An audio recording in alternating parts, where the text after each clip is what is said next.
Ako si Jade Buhoy, hatid sa inyo ang mga pinakamainit na balita sa bansa dito sa News Force. Sa ulo ng mga balita, pagsugpo ng tigdas sa Mindanao, isasagawa ng DOH. Pagputok ng Bulkang Taal, naitala sa banta ng Alert Level 1. PBBM, tinutukan ang pagsasaayos ng paaralan na naapektuhan ng sunog. Congressman Leandro Legarda Leviste may isisiwalat sa pagbubukas ng Kongreso. Iligal na produksyon ng sigarilyo, timbog sa Maguindanao. Dating 4-piece beneficiary, abogado na. Patas at pantay na balita, komprehensibong ulat para sa pulso ng masa. Ito ang News Force. Para sa unang balita, naisimula na ang Ligtas Tigdas campaign ng Department of Health o DOH sa January sa mga lugar ng Mindanao at BARM.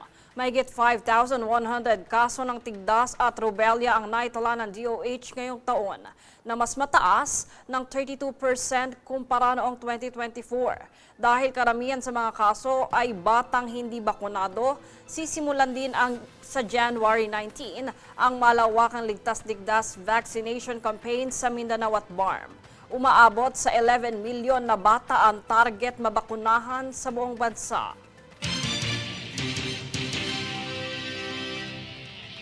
Nagkaroon ng minor phreatomagmatic eruption ang Taal Volcano nitong January 9 na naglabas ng 900-meter plume na tumulak patimog kanluran, kung saan nananatili sa Alert Level 1 ang bulkan. Nakunan nito ng thermal camera ng Daang Castilla Observation Station at sinabayan ng precursory signal 6 na minuto bago ang pagbuga.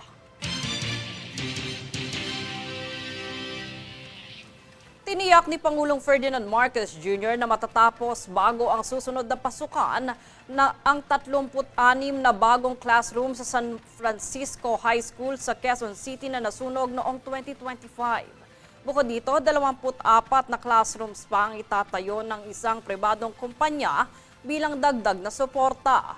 Nasunog ang 10 silid-aralan noong June 2025, na apektado sa mahigit 700 estudyante.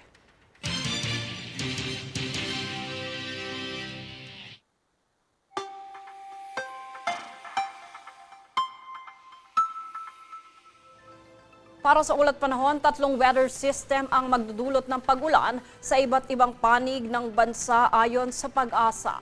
Maaaring magdulot ng pagbaha at pagguho ng lupa ang ulan sa Cagayan, Isabela, Aurora at Quezon, habang magdadala ng mahinang pag-ulan ang amihan sa Luzon. Wala namang namataan na bagyo o LPA sa ngayon.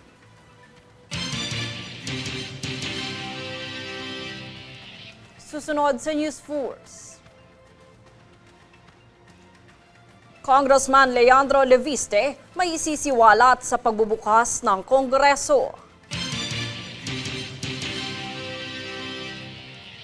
Iligal na produksyon ng sigarilyo, timbog sa Maguindanao. Dating 4-piece beneficiary, abogado na.